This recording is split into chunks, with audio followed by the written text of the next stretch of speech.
Good afternoon and welcome to this week's episode of Purely OCD. I'm Lauren Rosen, and you're also looking at Kelley Franke on the bottom of the screen. And quick reminder, this is not a replacement for therapy. It's for educational purposes only. So with that said. Yeah. So this week took a little break, but we are back with episode 3 of Harm Obsessions, and we're going to focus mostly today on exposure and response prevention. So how do we actually intervene and work with this type of obsession in the room? Yep. And how In can you life. maybe, get some information about how to support yourself in this process as well, hopefully. Yeah. So, why don't we start maybe by talking about harm obsessions, less about fear of harming others and more about fear that harm will befall you or a loved one as an initial maybe example. Sure. So, we often see that a lot with younger kids with separation anxiety. The fear is like, oh, my parents are going, to die. This is the last time I'm going to see them. And that's like kind of the core of the separation anxiety. But you certainly see it in adults as well. For some reason, it just like kind of switches sometimes for people. And it's like, oh, what if I'm actually the murderer?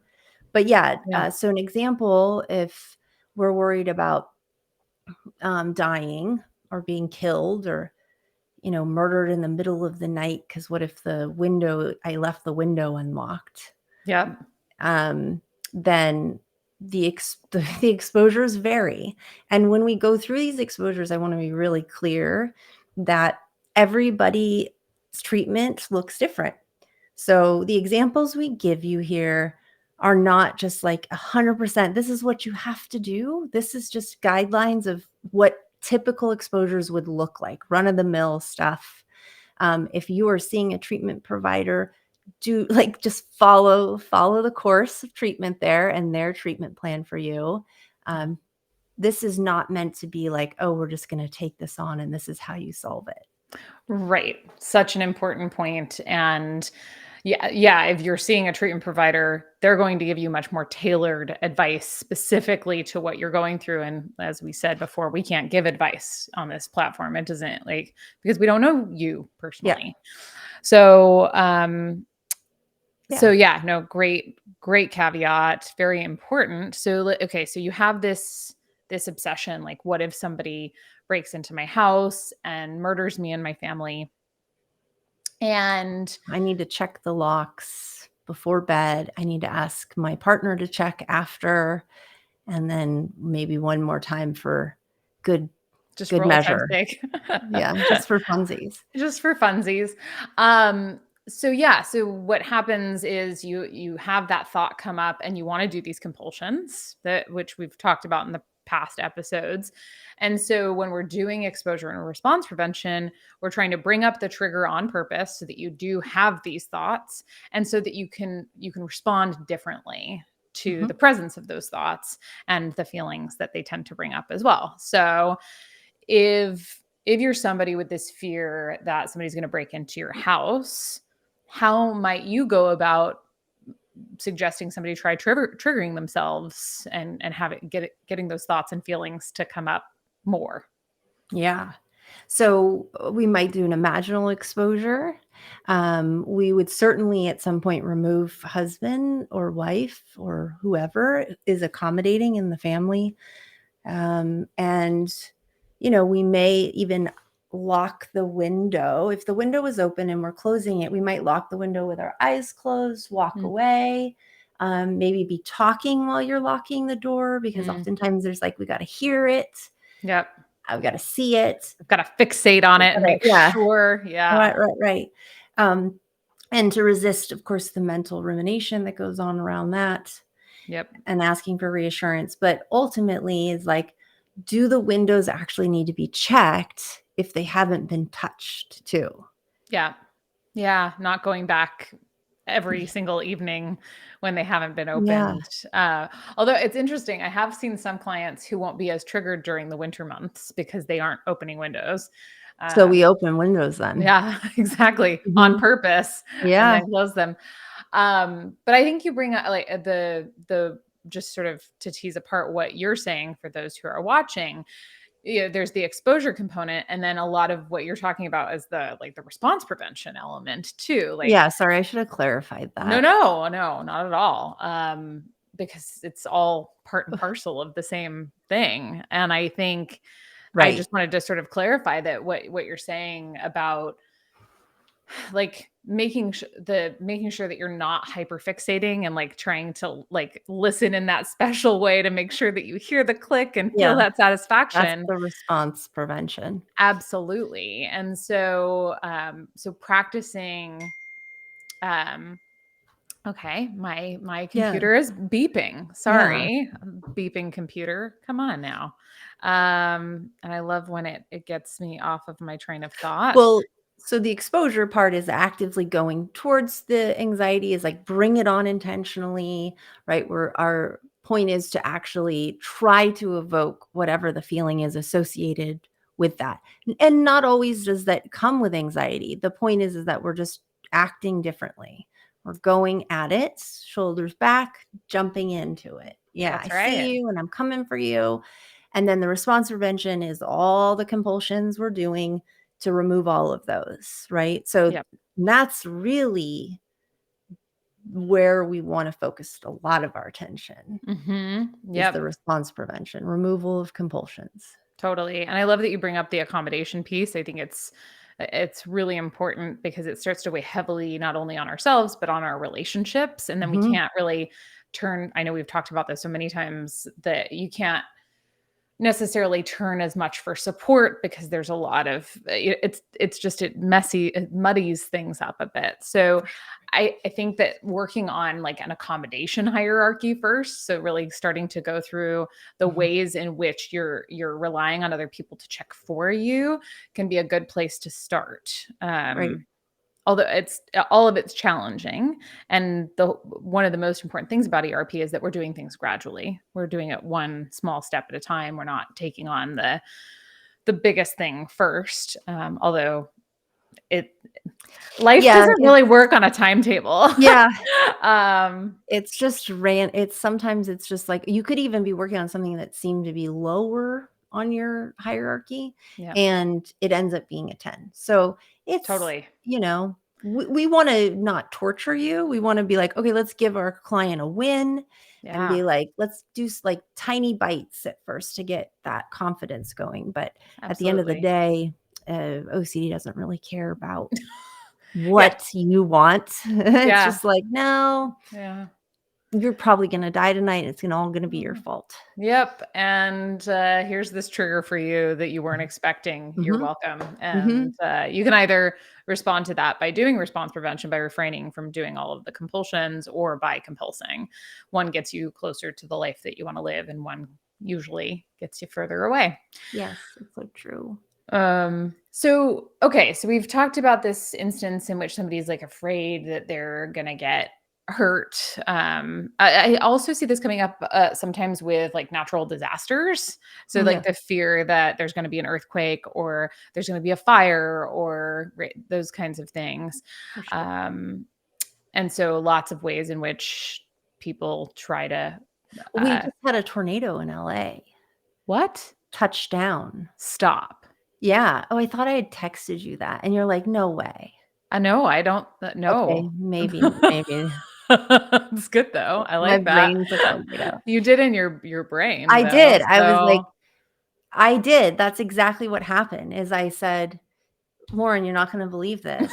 A tornado freaking touched down in LA," and that's you were absurd. like, "That's crazy." And I was Yeah. like, "I know, right?" Yeah. And Well, then that never took but place. that's totally what I would have said. So it Yeah. might as well have. But that Wow. that would be a great example of something that would be highly triggering for somebody who has fears about natural disasters occurring. And that sort of falls into that category of, oh my gosh, but what if I or my loved ones are harmed um by And talk about uncertainty, right? Is like tornadoes don't typically happen in LA. no. We signed I up for don't. earthquakes only, Yeah. actually. So, I signed on the dotted line agreeing to the earthquake yeah, situation, not the we pay tornadoes. top dollar Yeah. here Oh so gosh. that we don't have to have tornadoes, actually. So, So yeah, much I for mean, it's that. like, we can sit here and, like, try to navigate, like, well, it's winter, so fire, like, but the reality is, like, fire can happen anytime. A tornado could happen. Earthquakes can certainly happen at any time. Sinkholes, Sinkholes? done. Yeah. Mudslides, it's on. All sorts of things. There's so much uncertainty that exists Yeah. in this realm, and the reality is this is so hard. Just right here, be here right now. Well, yeah, and I was gonna say that, like, the reality is that your loved ones and you will be hurt at some point, physically, emotionally, like, that is almost a Guaranteed. guarantee, Yeah. right? It's just or a matter of degree, like how badly is the harm, and um, but that has to be one of the acceptable possibilities or outcomes in life. Yeah, of course, we're going to take steps to mitigate that potential. Like we're going to try and make sure that that doesn't happen. But at what point is it becoming so excessive? The attempts to try to resolve that uncertainty that you're not living your life. Yeah. That's where the problem comes up. Yeah. What about with like Harming others. yeah, yeah. So the good old harm obsession. Maybe I could stab somebody.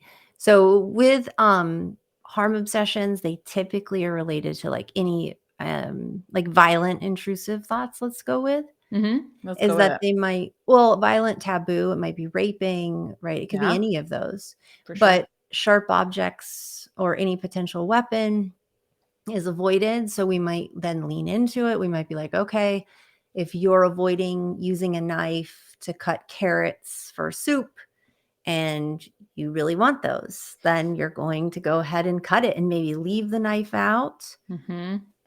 You're going to maybe carry a not a switchblade. That's weird. Don't do that. Well, you could, but that I don't even know where you'd get one. Right? A Although shiv, they do like shaving now for guys, I think they do that. I like the just saw, the yeah. yeah. Oof. Um, Or like a Pocket makeshift knife. shiv, like it's fine. Oh my gosh. Yeah, imagine. My Yeah. therapist told me to carry a switchblade. Oh my gosh. Sounds about right. Yeah. Um, but yeah, I might be carrying a pocket knife. People that can be super triggering. Yeah. Um, Well, and one of the things I want to throw in here too, because I love that you started talking about like exposure related to, well, I really want to eat carrots, so I'm going to cut the carrots. And one of the things too that might be a good motivator from a values perspective, let's say that you have been pushing off all cutting responsibilities in cooking to a loved one, like maybe you're a kid, like you're a teenager and you're not helping your parents at all, even though you want to be the kind of person that would help, right? Kindness or thoughtfulness are important values to you. responsibility, Being yep, like not putting absolutely. the dishes away too can happen. Yeah, and so or maybe it's your spouse, right? Like you've Yeah, pushed it off onto your spouse or, maybe your kids helping with the cooking, whatever the case may be, definitely. or your friend that you live with, who knows? But remembering like, okay, well, what kind of person do I want to be? And saying like, okay, I want to be a selfless person. That's part of I want to be a part of a community. That's important to me. And I'm Hmm. going to prioritize that by showing up and picking up the knife and cutting things so that we can all eat together. Yep, And I'm going to have those thoughts, right? Like that is going to bring those thoughts on more intensely. And that's fine. I'm just going to let those thoughts be there and not do anything to try and get rid of them. that's right. Spot on, friend. It's that values informed exposure is great. It's one of my favorites. Definitely gets you motivated too. Yeah. And there's resistance. Oftentimes, going into values will really help you. It's like, Yeah. why am I doing this? Why would I be willing to risk stabbing this person I live with and potentially love? Yeah. Right? Because Yeah. that's what's going on in your head. Is like, okay, well, we're willing to take that risk because the other way is getting you further away from living your life. So let's take the chance, let's take the risk and do an experiment. Let's see if you end up actually stabbing someone. Yeah. Yep. And No one's risk is any higher than the others. no, absolutely. You And have a having functional stabbing arm, as long as that's working. and having a thought about it, right, doesn't mean that you're going to do it. Right. People can have thoughts about that, but Right. it still is going to feel risky. And it, the reality is anytime we pick up a knife around our loved ones, any of us take that risk. Yep. Some of us are more aware of it than others. But there are some sort of fun ones too, in terms of what you can do. Like I personally, and I know you and I both talk about this because we find them fascinating, but the documentaries on serial killers and obviously two psychology buffs, right? Like it's fascinating. Yeah. It's like, what the hell? But that's, obviously you pick your streaming service of choice. There are so many options of TV shows and movies and about murderers. So sometimes it'll be like, okay, we'll watch Law and Order SVU or watch the Ted Bundy series or what have you. And that can be a great exposure and provide lots of opportunities where your brain's like, yeah, but you're like that person in this way. Shouldn't you try to figure that out? And you're going to be like, well, yeah, maybe I am. I didn't feel anything when I looked at a kid the other day, and I probably should have felt a greater sense of love and adoration because kids are cute. So I'm probably a heartless, stone-faced killer, basically. Yeah, probably, actually. I could be. It might be reading stories like shooting stories, right? Like a mass shooting. If there's like, oftentimes with like the rape, what if I like sexually or inappropriately touch somebody? They might be avoiding public restrooms. So if somebody's, because there could be somebody in there and you're alone, and what if I cornered them? And so it would be like going to those places you're avoiding. It might be keeping your hands out of your pocket. That's a common one with harm, is keeping our hands hidden. Yeah. It might be listening to an audio tape of like, you're going to stab this person, right? While you're out in public.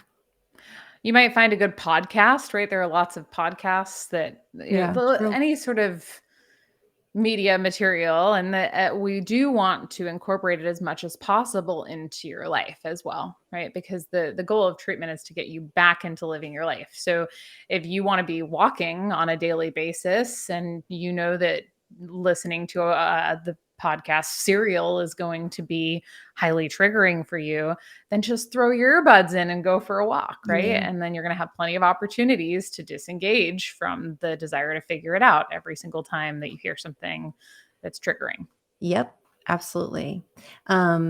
Also, if we're just going to like basics, it might be writing down kill, rape,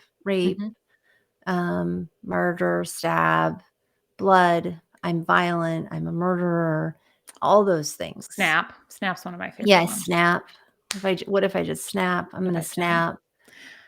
Yeah. And we're talking about like the sort of gradations of imaginal exposure, right? So you can start with a word and then you can go to a phrase, and then maybe you tell a whole story about how this could happen. And then you also refrain from doing any sort of compulsions to try to figure out. I personally really like alerts on your phone for this reason, because they kind of are going to come up out of nowhere, and there's a surprise element to that. Like, oh, right. Okay. Don't forget, today's the day, and actually right now, that you're going to kill the person that you're standing in front of. Yeah. And that's it. In case you did forget, here's your reminder. And you go, oh, good. That's what you do. You look at your phone and you go, oh, perfect. Thank you. That's accept. It could be like an invitation for a meeting. Oh, that would be great. Yes. Are you decline? Well, yeah. I mean, you depends accept on the mood you're thought, but try not to accept the invitation to the thought. Yeah, but not to the thinking. No, not to the thinking, but Yeah. like, thank you, mind, for this Yeah. thought. Yeah, that was great.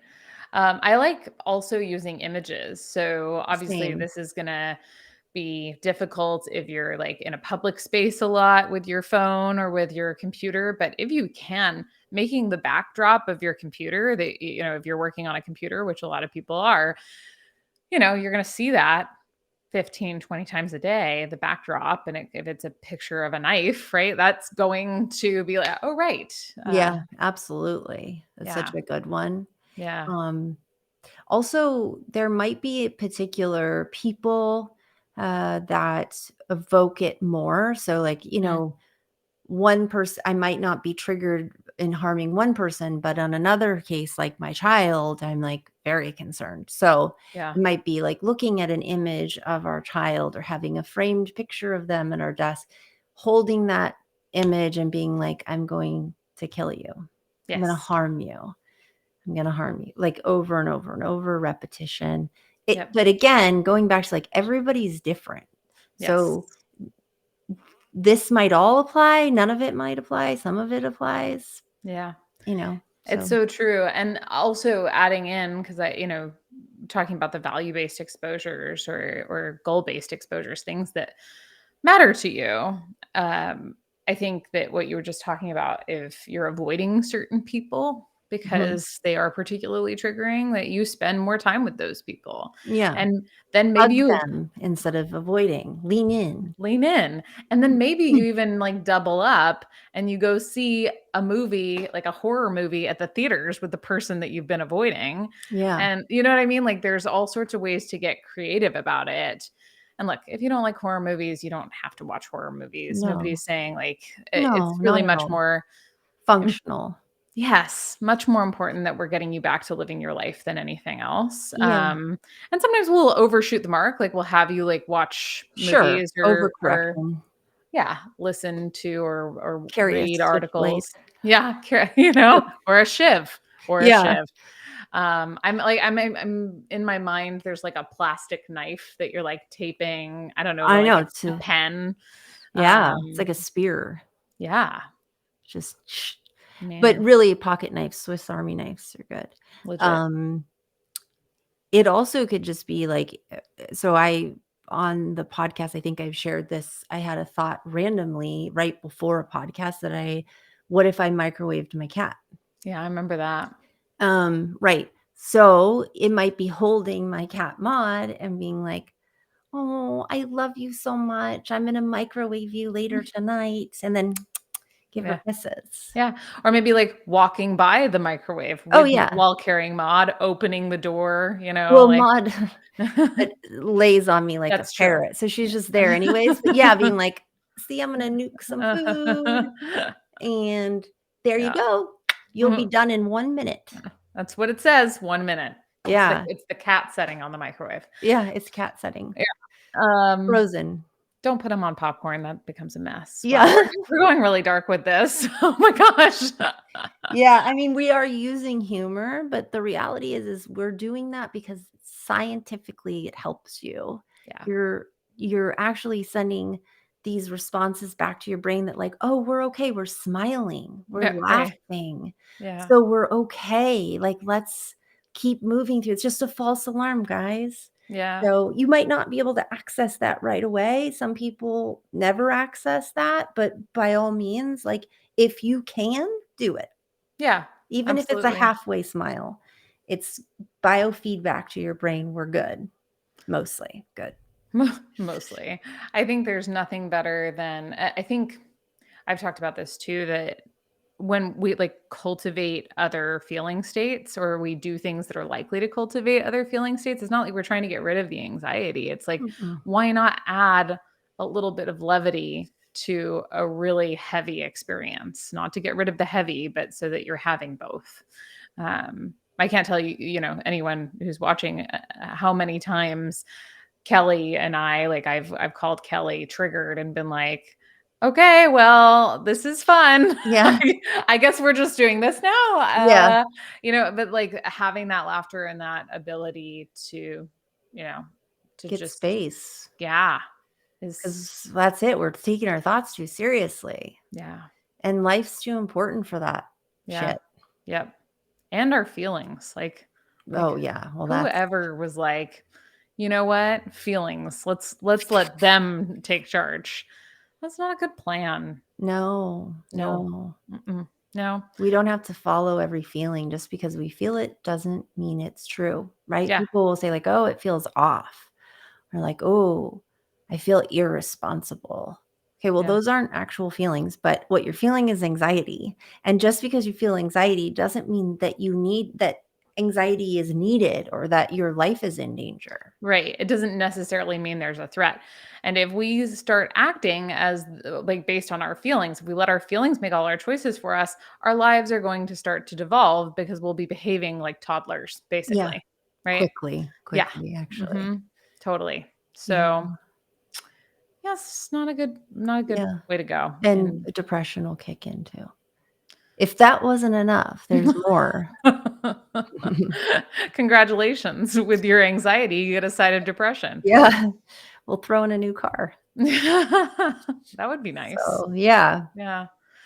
But yeah, So there's a plethora of options. These so are things many. you'd find in like a self-help book too. There's lots of great books out there too. Sure. So, Yep, yeah.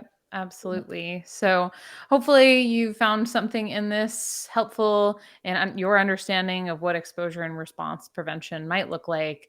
And obviously, as always, we wish you happy trails Yes. in your own exposure and response prevention journey, if it's something that you're on or something that you're supporting somebody else through as well. Yeah, happy harming. Mhm.